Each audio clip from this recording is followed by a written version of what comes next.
Welcome back to our special election coverage. A lot of developments happening minute by minute. We are, of course, staying on top of it. First, here's a look at the presidential race in Illinois. Let's get that from political reporter Chris Ty in our interactive election center. Chris. Joe and Erica, so here is where things stand. I want to zoom out here and take a look at where things stand in the U.S. Senate. We've spent so much time tonight on the presidential race. As you know, going into tonight, Democrats had a slim majority in the U.S. Senate, but they have more seats to protect. And given the state of play tonight, Republicans have taken away a Democratic seat in West Virginia and picked one up with Jim Justice on the Republican side of things. So right now, there are, when you add these two together, you're at 74. Which means you have 26 seats that are still up for grabs tonight, and the Democrats have to outperform by a large margin to retain that power in the U.S. Senate. We'll be watching that very, very closely. All three of the blue wall states, by the way, have Senate races up for grabs tonight in the Senate. Now, let's talk about where things stand here as we approach just past now the 8 o'clock hour in the Central Time Zone, as a number of states are now closing their ballot, their voting, Michigan and Wisconsin among them.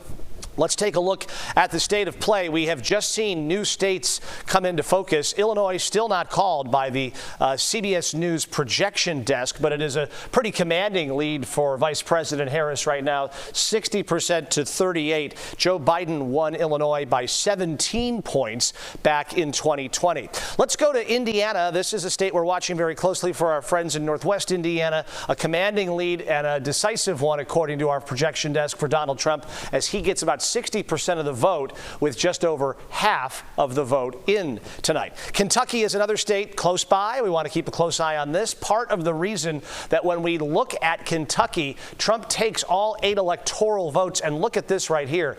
270 is the magic number. Right now, Trump with a 154 to 27 lead. So, Joe and Erica, that is where things stand here as the map continues to turn more and more red. But right now, none of these states were sort of unforeseen to be red. It's just getting under the hood and seeing where the night might take us.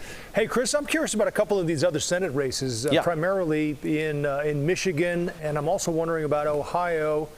And there was one other I was wondering about as well on the East Coast, Maryland, the Larry Hogan race, if we have anything yet on that. Yeah, well, let's do them in the order that you mentioned them. Let's start with Ohio, then we'll get to Michigan, and then we'll get to Maryland. So let's start here in the state of Ohio. This was the most expensive Senate race in U.S. history. It is Sherrod Brown, the incumbent, now trailing by 1 percentage point. What do we have? Just about half the vote in. Ohio is very squarely in the Trump camp on the presidential side of things.